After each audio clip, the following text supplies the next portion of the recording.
This is the Moshpit Backstage podcast for punk, metal and rock interviews and segments.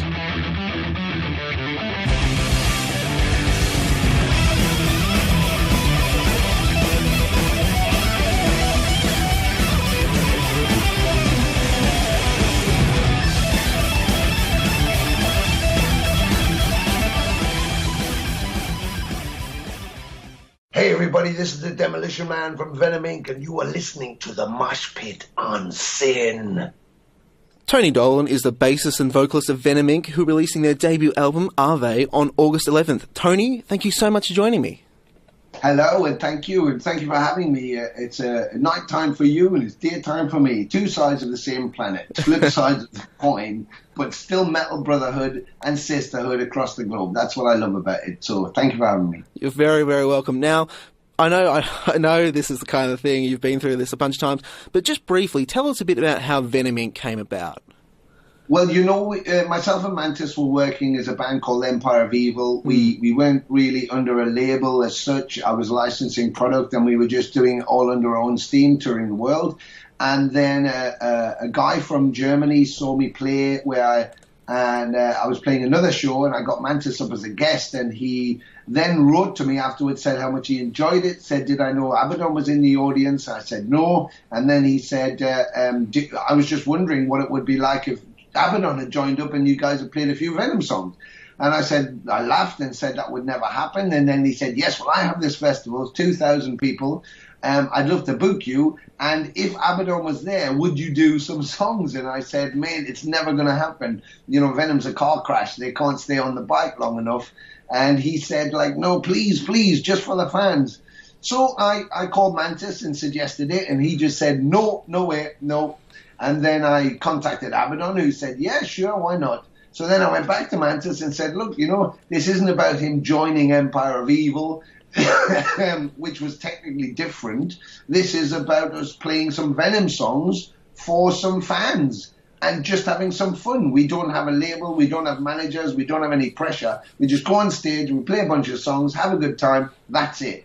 And so eventually he conceded and we all spoke and we went, okay, we picked 5 songs. We flew in from tour, Abaddon flew in, we all met at the festival, 20 years between them seeing each other and 25 years between me seeing Abaddon.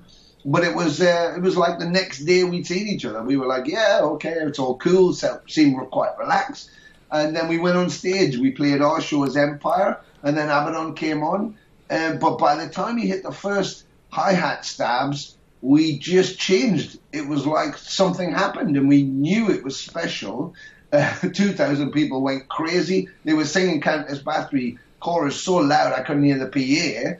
And then we came off and people had posted up on YouTube and we were just starting to get offers going, oh my God, you guys are on tour. Oh, we need to have shows. And there was managements and promoters contacting me. And I was going, wait, we're not a band. We just did this for a guest spot as a favor. It was just some fun. But, you know, it just seemed to be that there was such an interest to want to see us that I then spoke to the guys and said, look, this is what's on offer. We don't have any pressure. We don't need to do it for money. We don't need to jump on any bandwagons. We just need to go and be us, be with the fans. They can pick the songs we play. We just have some fun for a year. So that we kind of agreed to do that. So we didn't plan anything, and we certainly didn't think about making an album or anything like that. And the beauty of the whole thing is that into year 3, we're still doing it. I don't know how many shows we've done. We're just about to start another world tour, and now we have an album out, about to be out next month. And it's like, you know, the beauty of this is we didn't decide to do it. We haven't cashed in on anything. We're not millionaires. We're not planning anything with any ulterior motive. This is purely fan-driven. They drove us to do all the shows we've done. They drove us to tour the world, and they've drove us into making an album. And even from the title, Ave, Latin, which is a hail, a hello, a salute, it's titled that way for them, for everybody, every photographer, every journalist, every web blogger, every promoter, every technician, every driver, caterer, everybody who's been part of what we've been for the last almost 3 years. We wanted to say thank you, and that's why the title is Ave, to say thank you to everybody. This is your album. We made it because of you. We made it for you, and hopefully you like it. If you think it's still buy it, just melt it and make it into a hat or something. But, it's your album, and it's our way of saying thank you. So when did the music, the creative aspect come into it? Well, most bands live locally and they rehearse in their local garage or wherever it is, and we don't have that, because Mantas lives in Portugal, I live in London, and Abaddon lives up in Newcastle. So when we just thought about making the album, it was just a case of going, right, do we need to get into rehearsals and throw ideas around? But what we hadn't realized, that we spent 2 years solidly on the road playing and jamming and discussing. So when we looked at what we could do for an album, we actually already had all the tools that we would have. So it was just a case of putting the pieces together. It was like a jigsaw puzzle. We already had all the pieces. We just pulled them out and they all slipped in. And even the artwork for the cover was done a year before. The artist is a Serbian artist and an amazing artist, Milos Duski. And he had this piece, and it was something that I absolutely loved, and it was meaningful to me, and the whole process of that was already there. So it was a case of just slotting everything together, and so it was really, really simple in a way, The only difficult thing was Mantas questioning the stuff he was writing, because he wondered if it was going in the right direction or if it was working. And I said, look, you don't have to question it. The whole reason we're out is because people want to see us and hear us playing what we're doing. So, approaching the music, we need to do the same thing. It needs to be honest. If we try and plagiarize ourselves, we'll fail. If we try and copy a particular album or particular period, we'll fail. If we apply outside pressure to be something that we're not, we'll fail. What we need to do is you were Mantas, you are Mantas, and you will be Mantas. You need to play like you write like you, and that's it. And the same for myself and Abaddon. We just need to be ourselves. So it's an honest album put together honestly, and like it or loathe it, it's what it is and it's who we are. And we can't be any more honest than that. So nothing was manipulated. It's as pure as it can be from what we could give. I love the use of the word Ave Satanas. It's really subversive in a kind of way, because, it's both, it can, as you talked about, it's a hail to people, but it's also a hail to Satan, and it's kind of, not everyone necessarily knows Ave is hail. Why did you choose to use the Latin instead of just saying hail? Well, because, I have an affinity with Italy for a start. Latin was born out of Rome and a tribe called the Latines. And, and I was raised as a Roman Catholic, so it all seemed to fit together quite nicely. Ave Satanas came first, the title of the track. And then I thought, Ave, yeah, that's what we need to do. We need to thank everybody. So I took the Ave out and used that as the thank you. So it was kind of a happy accident. Again, it did it itself. I didn't manipulate it. It just was already there, and we just subtracted it. But, from the cover itself to the title track, Ave Satanas, yes, Hail Satanas, but, the idea is if you look at it, is it the end of the world or is it the beginning of the world? Well, we see a barren landscape, a darkened sky, foreboding. Is that the birth of a planet or the death of the planet? A barren, dry landscape. You can see the original temple is there, David's temple. You can see Adam and Eve and the tree of knowledge.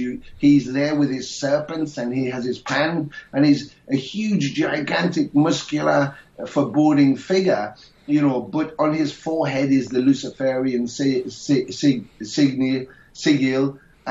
which denotes Lucifer, the light bringer, the bringer of knowledge. He was set a task to look after man and to guide him and to give him knowledge. And maybe that's what he's doing. He's passively walking towards you. There's no cracked earth with demons pouring out. There's no nuclear blasts going off. There's no Holocaust happening behind him. It's very quiet, very passive. It's just foreboding. And it's kind of a way of saying, much like Ave Satanas is like, hail to the light bringer, hail to the knowledge. It's like question yourself with all of the knowledge that we have, with all of the the things we can see and hear and we know about our mankind on this small piece of rock that's floating in an infinite universe, are we really taking charge of ourselves and embracing what the possibilities are, or are we, with one hand, trying to find a cure for cancer, and on the other hand, chopping people's heads off and blowing up children?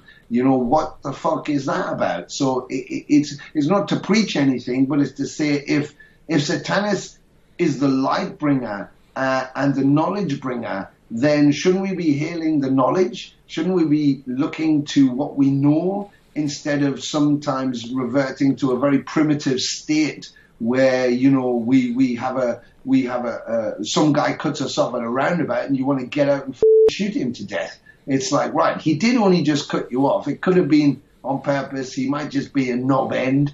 You could just go dick and drive off. You know, you don't have to get out and machete him to death because you're so angry, you know, and it's those kind of questions, just to question who we are and what we're doing. And, you know, that's why it's symbolic. The song is symbolic as a question, you know, and, you know, the cover is the same, you know, it could be the beginning, it could be the end, you know, but it's down to us which one we choose, you know. But with the knowledge we have and the brains that we use, when we can be so incredibly ingenious and constructive, you know, do we really want to disseminate ourselves with the other hand, you know? Which path do you take, the right or the left? And that's the kind of theme.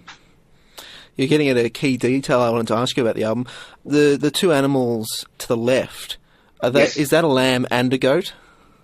No, they're both lambs. The idea is that the lambs represent, of course, humanity, and Lucifer, that was his task, was to guide humanity, to guide them to a better way, to feed them knowledge that they would need to be able to survive and to flourish. But inside, if you look at the second lamb, the one that's not next to Lucifer's legs, there's an eye, in his eye is torn, so you can see that it's actually a wolf inside, is the intimation. It's a wolf in sheep's clothing. And that's the idea, to go, these are the lambs that need to be guided, but inside there is something else, you know? Much like when the song Dying Fly speaks of, you know, the inner you, the hidden you, the dark you know? Your mum knows you better than anybody else. Your dad knows you, your brothers, your sisters, your partner, probably say your best friend say, I know him like I know myself. Yes, he does, but they all do. But there is a piece of you that nobody knows, only you know. It could be a little perversion, it could be a little secret you in the middle of the night, but it is there. It could be a thought you have at some point, but it is there. And the difference is some people allow those thoughts to overcome them, and some people don't, you know. And it depends on, you know, your situation, where you are, you know, how you were brought up, the influences on you. But it can cast us into different ways, and so that's symbolic of the lambs. Look, they're just lambs. Look at them. They're cute. They're cuddly. They're all just innocent, like mankind. But inside, there's a wolf, you know, waiting to pounce, you know, and again, so that's the symbology of that. Interesting. You have clearly a very sort of deep thought process about these kind of issues, that sort of more broadly than kind of religious ideas of Satan. How do you feel about that compared to some of the earlier Venom material, which kind of is the very simplistic idea of Satan? Well, I think, you know, the early Venom stuff was used to make people notice them, you know, and at the time back then, you know, whereas now you can go into any store and see pentagrams everywhere and people singing Satan everywhere, and all the bands using every name that you can think of from demonology in every dictionary or book on the subject, you know. Back then, it was incredibly shocking, certainly from us all being Roman Catholics, coming from a very Catholic area as well, to stand up and spit on the church or say, F the Virgin Mary or whatever. It was like, what the F are you doing? So, you know, people got excited by that, but also got sickened by it or scared by it, you know, and that was the impact you wanted, you know. Why do you think Kiss put the makeup on? They wanted to be noticed, you know. So each band, you know, tries to find their angle, and I think that was the angle, and it worked, you know. But I think it's sometimes it was more cabaret type of vision. It had its impact then, but when you look back now, it seems more, more about the storytelling of it, like, the story of vampires or the story of Dracula or Frankenstein, whatever the effect that they had, or The Exorcist. It's like, whoa, it's a cool, scary movie. It's based on a truth, but the truth isn't like the movie. So, you develop that basis and then you create something around it. Whereas, for me being Luciferian, I look at the, why and what it is. And so for me, there's more reality in it. It's not just going, God is good and Satan's bad, and people who dress in black and have piercings and wear tattoos and listen to Dimmy Burger or, psychopathic, evil people, and people who work in the gas station and carry the shopping home and have 2.4 kids and, pull a wage every week and listen to nice top 20 stuff or really decent people. It's like, well, if you've ever been to a pub on a Saturday night, you can see the people who are kicking off and beating the shit out of each other, and it's generally not the metalheads. So, there's a sense of community in metal, and I think for me, it's like people, much like the music now, and my vision of it is that it's about honesty. It's about who we are. The guy with tattoos or the girl dressed in black with the makeup on, with her T-shirt on, her Behemoth T-shirt on or whatever. I know who she is. I can see who she is. I can hear what she listens to. I can see how she looks. I can see by her actions who she is. And the same with the guy with the tattoos on the bike doing his thing. I can see who he is. But the guy, when the police come in the middle of the night and there's a whole hubbub in your street and they're dragging chopped up bodies out of someone's basement and you find out it was Ted who did it, and everybody in the neighborhood goes, oh my God, he was such a nice guy. He was always very quiet. That's what I'm getting at, that's for me, that's the dark side. It's not the obvious, it's the non-obvious, so, I don't know any, body who is leans towards the satanic or Luciferian or any of that, who abuses children. Maybe there is somewhere, but I've never seen anybody commented on that. But right now in Italy, there's a Catholic priest who's being done up for child abuse. It's like, wow. So which one's the good one again? Remind me. So I guess it's a misinterpretation of people. So for me, it is a bit deeper and it's a bit more, not serious. And again, not preaching anything. Just observational. Look at this and look at that. The tenets of the satanic against the tenets of Christianity. The satanic is more Christian than the Christian tenets. It doesn't have the same restrictions, but it promotes, being kind and nice to people. And when you go to a show and everybody's slamming into each other and going crazy and someone falls over and they all stop to help that person up, well, that to me is good. That isn't bad. These are the same people you think are, lunatics and aggressive and that, and yet we would run into a house. Any metalhead I know would run into a house fire and save someone. I mean, that says a lot right there, and so that's kind of where I'm at. How are you going about mixing the new and the old songs for the upcoming tour? Well, what's interesting is we realize that when we play the old songs, they're played with a kind of a new passion and a new vibrance. And we've realized that that's part of our identity. So, doing the new album, because we just embraced that, so it's kind of like the original albums because we putting the same passion into our live show and the same passion into the construction of the songs. So, and because we're not trying to change who we are within those songs, it means that they sit in perfectly. Last weekend we played Metal Days in Slovenia. Last month we played Silverado at Glenn Danzig's festival by special invitation. And at both shows we played Ave Satanas from the album. And, normally we play Anomali Satanas into Bloodlust, but we changed it. We played Ave Satanas into Bloodlust, and it was like it was meant to be. It fit perfectly. It sounded right. There was a continuity to the whole thing, and I think that's it. I think so. The approach to putting the new songs in is just like if we picked, songs from the old catalogue and put them in the set. It seems to be doing itself. The identity seems fluid, seems linear. So it's kind of easy. It's kind of easy. Again, another thing that we hadn't foreseen and we haven't planned. It just seems to all fit. So, you know, who are we to question it, really?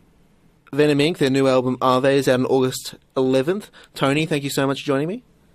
It was an absolute pleasure, Ben, and we shall talk again. And I just want to thank you and everybody. And just to remind, which I may do when we do it again, but just to remind everybody that this album has been driven by fans. You know, keep an open mind. You don't have to pick one or the other of the Venom thing, or, you know, if you like it, you like it. If you don't, but keep yourself open to it. Please experience it. We'll be down in Australia in 2018. I promise you we're coming through Japan and Malaysia and New Zealand and Australia.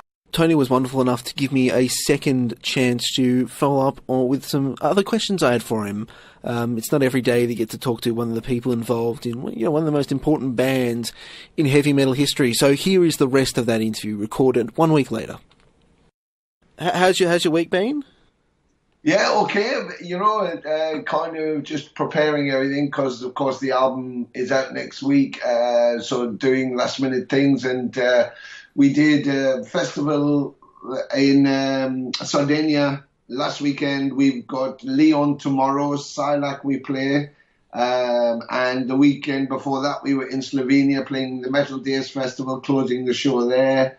Marilyn Manson and a whole load of bands, Loudness and everything. And a couple of weeks before that, we were in California where Glenn Danzig invited to play his Blackest of the Black Festival with Ministry and a whole load of other bands, Suicidal Tendencies, and of course Glenn Danzig closing. So yeah, it's been pretty kind of hectic, but great fun, great fun. And of course, you know, trying to promote the album and get people to get excited about it, hopefully, and then you know, I'll have a short break of a week or so, and then we start the world tour in Philadelphia on the 1st of September. So it's all exciting.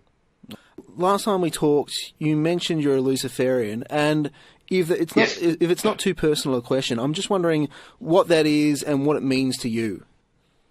Well, you know, I think that you know, when I looked to you know, something to believe in, I always look to myself. I was brought up as a Roman Catholic, and one thing I learned very quickly is you can absolve anything that you did by going to church and doing confession. As long as you confine to yourself to going to church, then everything else was okay. You could call yourself a Christian or and still be a non-Christian in your acts. And I found it on reading the Bible, much like the Quran, it's down to a historical aspect of anything. You know, you can read a book on Waterloo or Gallipoli, and it depends on the writer. You know, it's something I never considered when I started to study history as a major. I thought, you know, I just assumed if I picked up a history book, or I picked up the Bible, or I picked up, you know, something like an information book, that it was telling me what had actually happened. And very quickly you realize that that's not the case. It depends on the writer's affiliation, on his leanings, on his thoughts, on his angle, his perspective. And subsequently you get lots of theorists, you know, are there aliens, are there not? Was Roswell this or that or the other? You know, it just becomes a conspiracy and all of those kind of things, because it's people have different views on what they perceive it to be. And particularly with a religion, that was it. So I found that being brought up Roman Catholic, just, you know, you had to be guilty about everything. And I just didn't see it being a very generous sport. You know, I didn't see the people that were wearing a badge of religious affiliation actually being very kind or caring. Not everybody, but that's down to individuals. I don't think it's a group mentality. I think it's how you are, how you were brought up, what your influences are.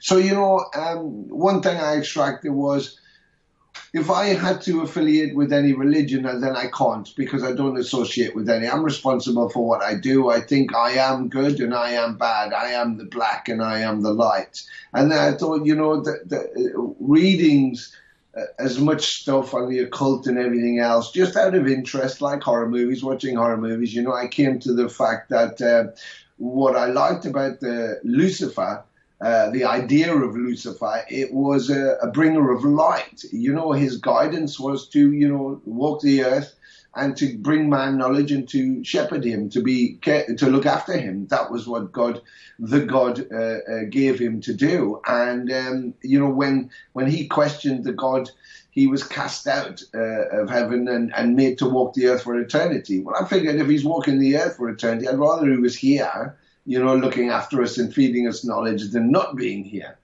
And the twists and the turns have led him to be perceived as being this dark, occult, evil figure. But I don't think that's quite the case. I mean, Adam and Eve were thrown out of the Garden of Eden for eating from the tree of knowledge, and it was the serpent who encouraged them to eat from the knowledge. Well, why would he do that? Why would you be thrown out because you seek knowledge? At school you're encouraged to learn, aren't you? Those people who don't learn are those ones that they try and help. The people who do learn at a rate, or don't they exceed as students? Aren't they encouraged to learn and then go to college or university and then take, it counteracts itself so much on a very basic level. So I found myself thinking that and discovering that I think people fall into three categories. They fall into the light, they fall into the half-light, and they fall into the non-light. And you can notice people fall into these categories very easily. The light givers are the people who are open, bright, and you feel good around, and friends want to be with them, and they have a very good outlook on life, and they're very attractive in their demeanor. And then you have the half-lights, people are okay, but they have dark times and stuff like that.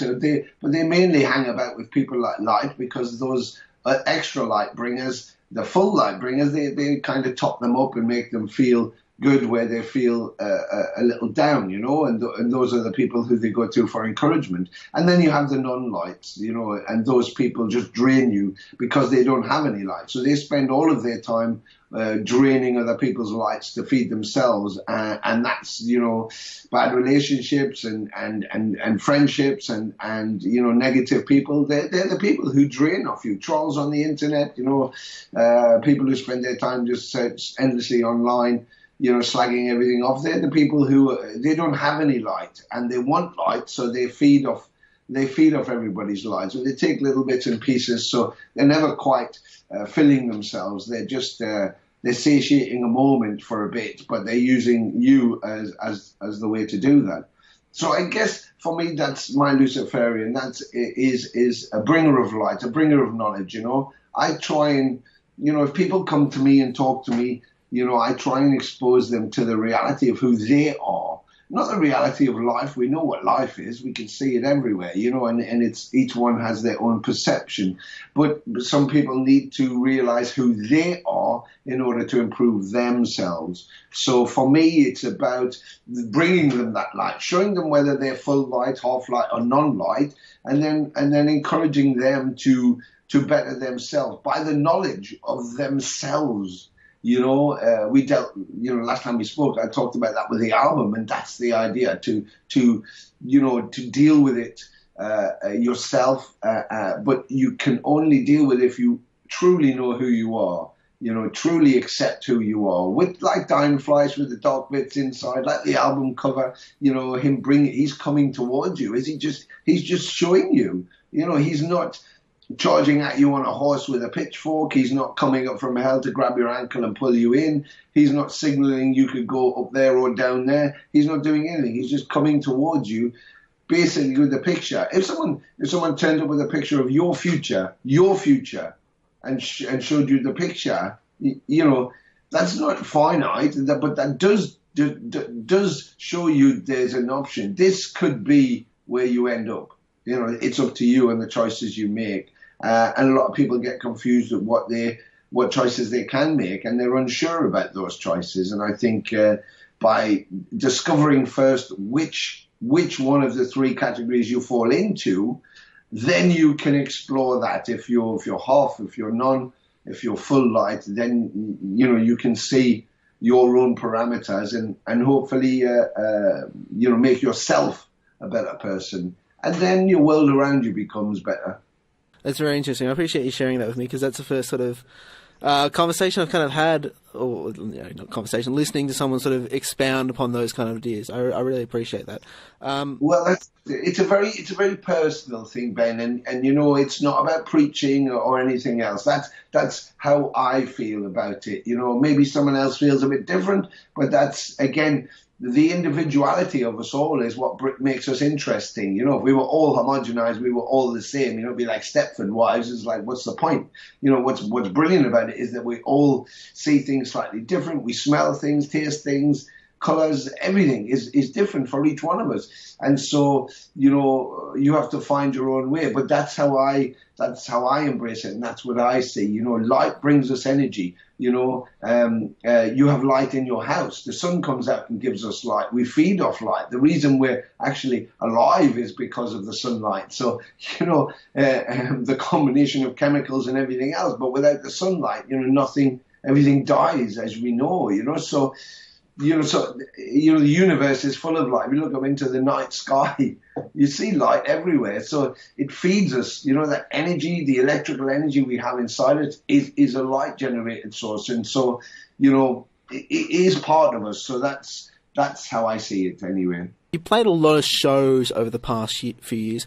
Do you kind of feel like, in some way, you're reclaiming the legacy of the kind of prime evil period of Venom, which really surprisingly seems to be kind of overlooked? I was a bit shocked by that doing the research. Well, the strange thing is it was overlooked, quote unquote, on purpose, because Kronos left the band in '88, and as far as he was concerned, that was it, because Mantas wasn't there.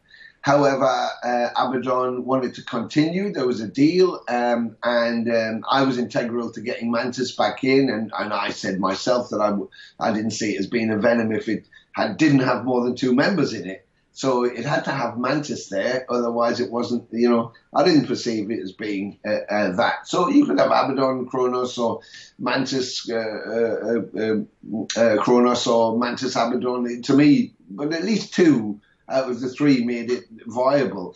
But of course, it wasn't supposed to happen like that. It was supposed to just die, and then Kronos would go to America and become famous as like a Dave Lee Roth type of rock and roll and whatever, and that would be it. But it didn't work like that, and we made a very good album, and we went out and did a very successful tour, and we got all 5 stars, 10s out of 10s for the album. And so the momentum was back after a poor album, A Calm Before the Storm and Possessed, which didn't get great reviews. So it seemed to be like a return to form, albeit slightly different. And of course, that didn't sit well. Once I went in '92 and Kronos didn't make it in America and came back, he obviously gravitated straight back towards Venom, because that's what he was known for, and that's where he could make money. And that's why they did the Cast in Stone, because there was a huge financial implication to doing it. And the same thing with Resurrection, a huge amount of money put them into making sure they did that album. But I think that's why it wasn't overlooked at the time, and it wasn't overlooked by fans. Historically, it's overlooked because when you have Kronos on a label that owns our master tapes and they refuse to release them or reprint them, and then you have him putting box sets out where he doesn't put, through their label, who don't put the period that I was in on there, and when his biographies, which have changed over the 10 years, like the weather, 1 minute my albums are in the thing, then they're not, then I'm mentioned, then I'm not. It's like, it depends on what side of the bed he gets up, and he's had basic control, and so has his label, to manipulate the whole thing for the last 15 years or more. And so when you try and research it, they're overlooked, but on purpose. His whole take was to eradicate it from the history books. But the point is that it happened, just like the Second World War. Just like, Napoleon, just like, the discovery of the Americas. It happened.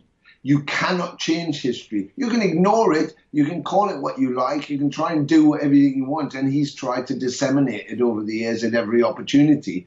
And some people have not even listened to that stuff because they think, well, that wasn't, they've read or they've listened to this diatribe, so they haven't gone near it. But, lots and lots of people have, unfortunately, for everybody else. So that's how it is, I mean, if it could have had a fair boot in the last 20 years, there would have been the re-releases just like everything else, I mean, I think it's wonderful that every couple of months there's another release of Welcome to Hell and another release of black metal, and it's all down to him and his monetary greed. And yet then he goes in press and says nobody wants to hear those albums. No, but those albums sell more than any of his other albums, so of course he's quite happy to keep re-releasing them because money is his master, so I think it's very, very strange. They're overlooked. They are what they are, I think Primeval was produced well and is a good album, and I think the other two were badly produced, and I think they have covers, and I think some of the songs are weak, but there's some good material on there. And I said if we'd stayed in control, myself and Mantas, possibly more, or more involved, let's say, not in control, but more involved, then maybe they would have been better. But we didn't, and that led to us kind of being uninspired in the end. But like I say, the whole idea that those albums in that period of being kind of overlooked is being on purpose. So I guess people have their own agendas, and I don't worry about it too much, because at the end of the day, did those albums get made? Yes. Did they go out? Yes. Are they available? Well, no, but you can find all the songs everywhere. But they're part of the history of the band, regardless of what anyone wants to say or think. And from a very kind of early period, when the band went wrong, we stepped in and corrected things somewhat, and that led to everything that came afterwards. Had we not done that, had I not gone in there and done that, maybe the rest wouldn't have happened, because, if you listen to even vocal lines pre-Primeval period, there's no rolling of R's and pronunciations, and there's a different kind of bass attack. And if you listen to Resurrection or Casting Stone after it, there's lots of similarities, so there's lots of poaching being done, to try and mimic it. So I don't know. I just do what I do, and I'm me, and I just think music is to be, when it's made, is to be heard. And so I have a problem with it being tucked under a bed or put in a basement or hidden away or someone trying to eradicate it. I think it's a waste of time. He can stand from a mountain and talk until he's blue in the face, but it's not going to change things, unfortunately. The thing about bands like, that go all the way back to the early 80s. It's a long time for music to kind of stuck around and still be relevant to people. So what, over 35 years, coming 30, yeah. 20, it's a long time. That's more than my lifetime. It's getting up to 40 years. Yeah. Why do you think this still is something that's relevant to people? Relevant to people who even weren't around for that original music? Well, I think I think it can be relevant or it can be irrelevant, and it depends on the character of the people involved, and it depends on your intention. I think if you intend to just go out and make money, there's a nostalgic urn, like Guns N' Roses. So people who never saw Guns N' Roses want to go out and see Guns N' Roses. Those people who did see Guns N' Roses when they were 16, 17, and it reminds them of being 16, 17, want to go see Guns N' Roses and relive that. And I think so. There's lots of those kind of reasons, and I think the reason from ourselves that it maintains itself is because there's a generation that never got to live through those times and read it in books and see it on the internet and think, wow, what was it like to be then when, James Hetfield was an 18-year-old, when, maybe when Venom were 20-year-olds, when we were, what was it like to be there then? And of course, that feeds them. They want to have that because we're in a very different way of presenting music. with the internet, of course, streaming, but also the way bands use, all kinds of tricks on stage and how it's presented. And we're more inclined to have shows presented to us, rather than, it's Rammstein against, I guess, the Sex Pistols. The Sex Pistols, they didn't have pyros and ramps and stage effects and all this gravitas. They just went into a club and kicked the out of everything. It was all purely about the music and the energy. And Rammstein, an incredible band, but it's about the stage show, right? Like Kiss and stuff. If you break Kiss down, some of the songs are kind of weak. They're not heavy, but then Gene Simmons is there spitting blood and flying through the sky as a demon, and you're like, wow. So it looks cool, So I think there's a different kind of thing, and younger people who missed that want that back. They want that excitement. They want to be in a club losing their mind and feeling the energy, such a resurgence in, death metal. I mean, of course, there's new bands that have exploded, but, all the old gods coming back. You still have Exoduses and Slayers and Obituaries and, everybody's still kicking ass, and I think that's it. So I think there's a second generation who are, wanting to feel what it was like to have that happen. So you have a choice. When you go out, you can go play a festival stage and do your 40 minutes or whatever, take everybody's money and fly home. Or you can tour and you can go into clubs and you can give them that feeling that you had. Yeah, of course, the big shows are good with the pyros and all of that. Maybe that's good too. But you can't tour like that unless you're of Kiss stature or Metallica. So it's very costing. So, you have a choice. Do you not go somewhere and play because you can't put on all your pyros, or do you still go and play? Well, I'm an advocate for just go and play. At the end of the day, if we've got a bomb going off or a backdrop, cool. If we haven't, that doesn't stop the music or the fans from wanting to hear it. So it's like, well, at the end of the day, I'm doing this because of music. I'm not doing it because someone's got a fancy flash bomb that goes off or a bit of smoke or you know what I mean? It's what you perceive, I guess, as being important. But I think also, like I said, each person in their life has particularly with music, because it is important, it is your soundtrack. You have a moment where you heard a piece of music that you feel changed your life, and that expanded into everything else. And because people have that with Venom, it means that all the way along the 40 years, there's points, signposts dotted where people joined the band and they want to experience that again. So you have those people wanting to experience how they felt the first time they heard it because they were 21 in this place and they heard this record and this friend said this, and they want to feel that again. And then you have the newer, younger people who it was before their time want to experience that also, because that will inspire them, and that's our key. I think I want everybody in there to feel that, like it's the first time they heard Sons of Satan, like it's the first time they heard even our new album. But like when you hear our new stuff live, I want you to feel the same when you hear the old stuff. Like it's like a brand new song, like you've just heard it.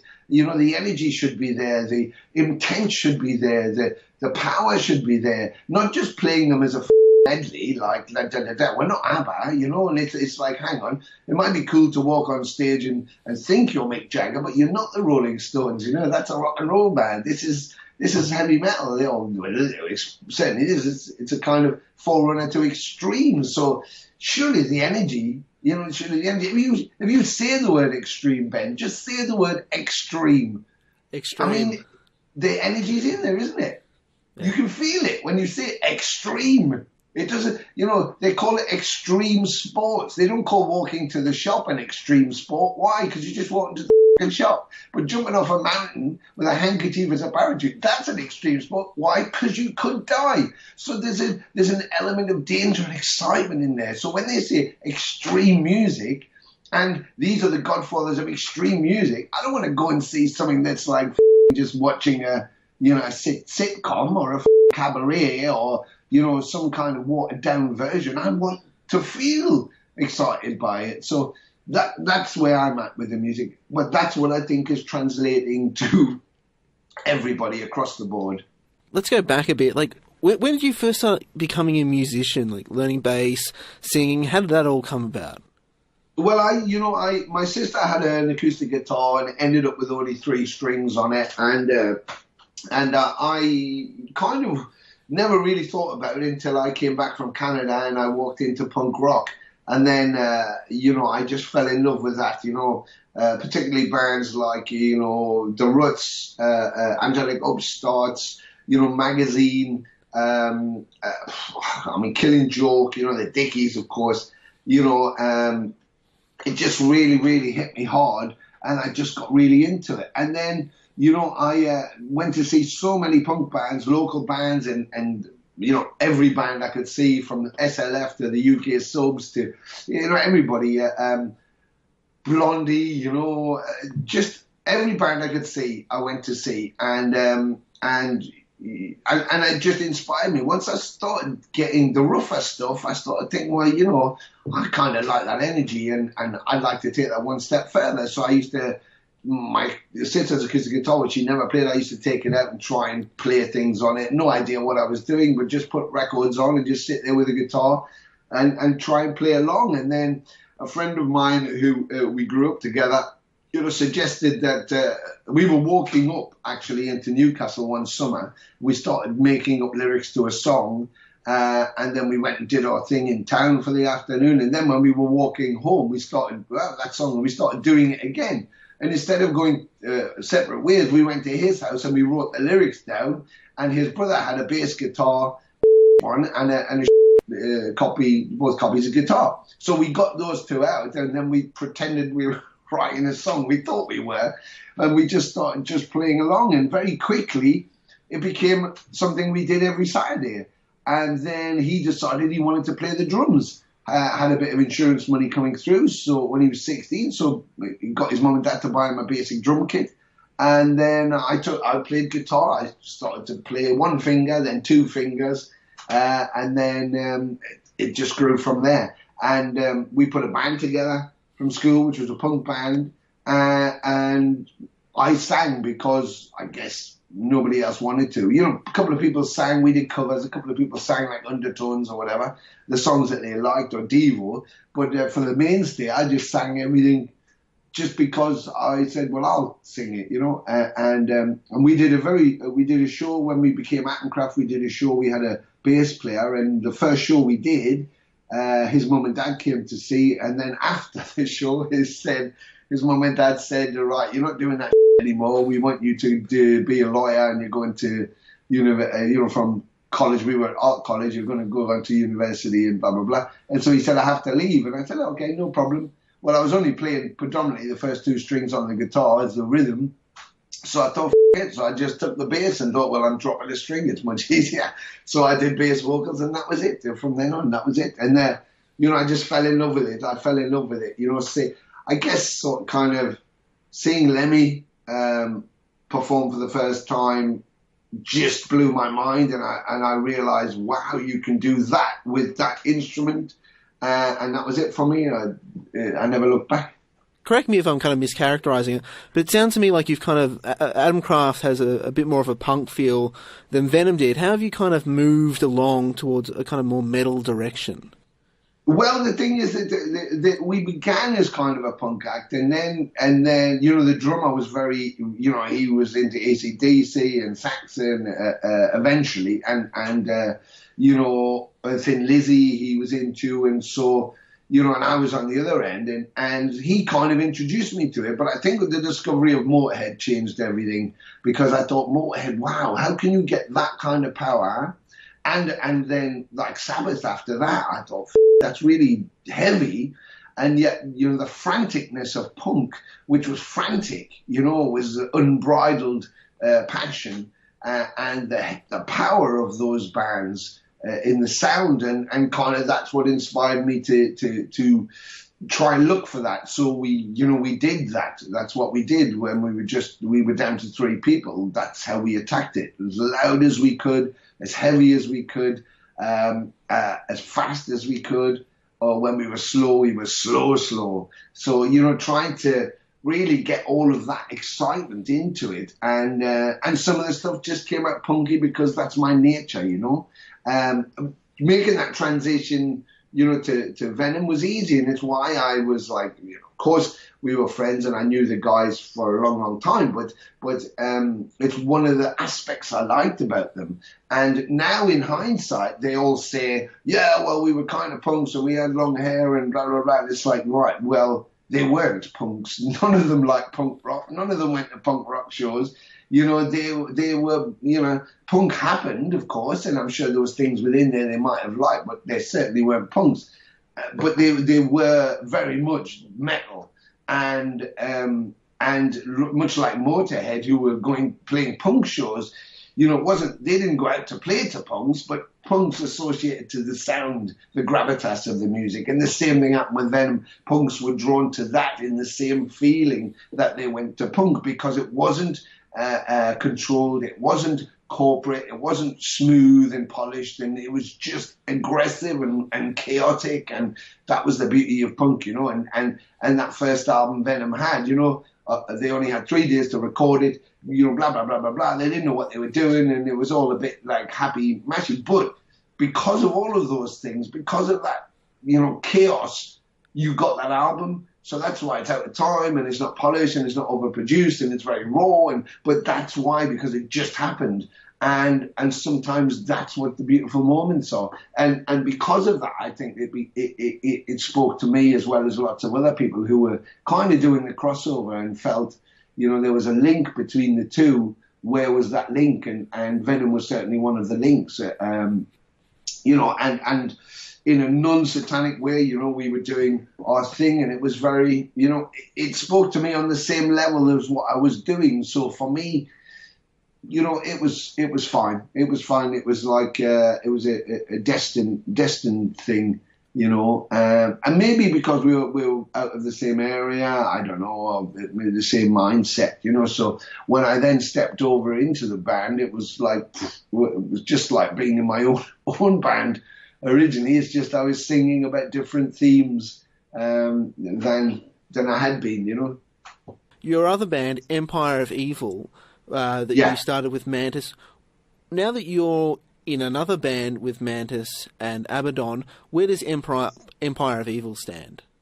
Well, we at the point that Abaddon came in, we were a little bit away from completing the next album. We had Health of the Holy out, and then we did a live recording, and then we had Crucified had gone out. The first one we had was Creatures of the Black, was an EP.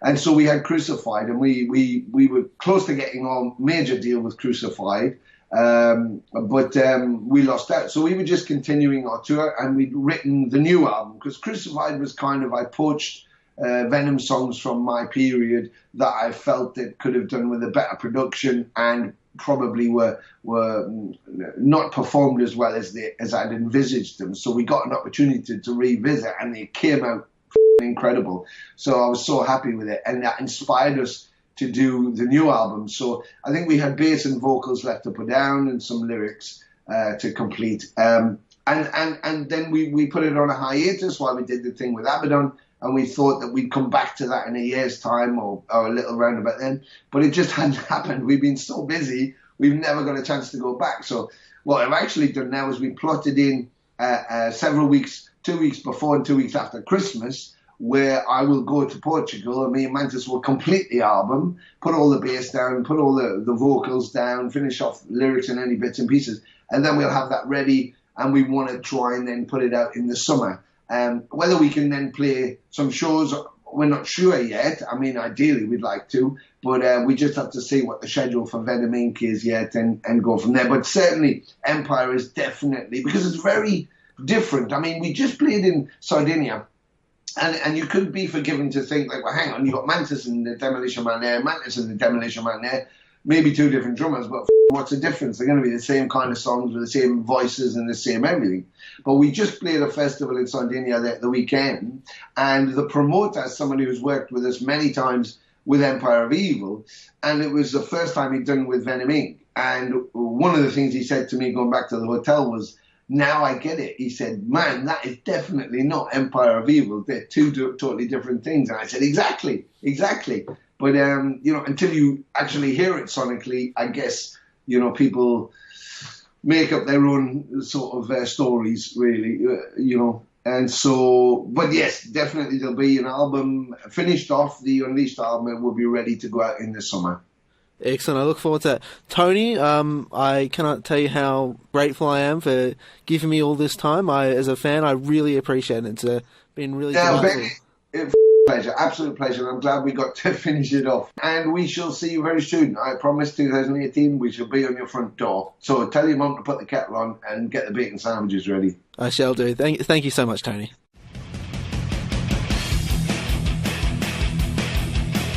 Thanks for listening to the Moshpit Backstage podcast. You can subscribe to us on iTunes and Omni. To find out more about the show, go to www.syn.org.au/moshpit. Like us on Facebook at facebook.com/moshpitonsin and follow us on Twitter and Instagram at moshpitsin.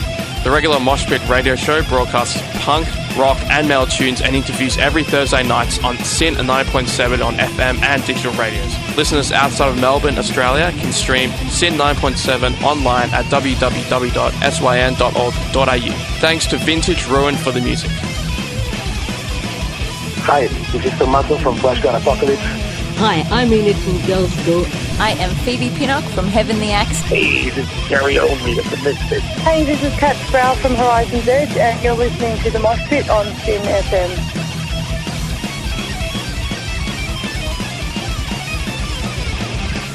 Hi, this is Einar from Leopard. Hi, I'm Virginia Lilly from the band Lily. This is Raul from 1349. Hey, what's up, everybody? This is Ali from Beaverhead. Hey, everybody, this is Charlie Benante with Anthrax, and you are listening to the Moshpit on Sin.